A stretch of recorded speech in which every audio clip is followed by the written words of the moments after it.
Hi! My name is Marv, and ako ang inyong magiging trainer.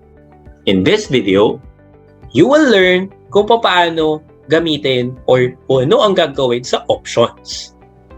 So, question, bakit ba natin kailangan matutunan at para saan ba ang options na ito?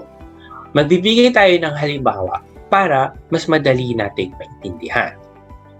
Let's say for example, meron kang nakikitang pair of sneakers.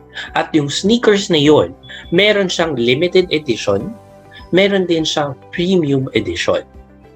Mamimili ka sa kung ano ang gusto mo. But of course, they all have different prices, but they all came from one product only. Pumunta tayo sa products, at products galing sa seller dashboard.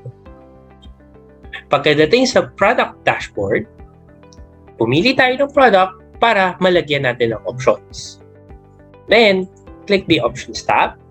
And here, dito nyo dapat makikita kung anong klaseng options ang meron ng inyong produkto. Pagka pili ninyo, just click Save.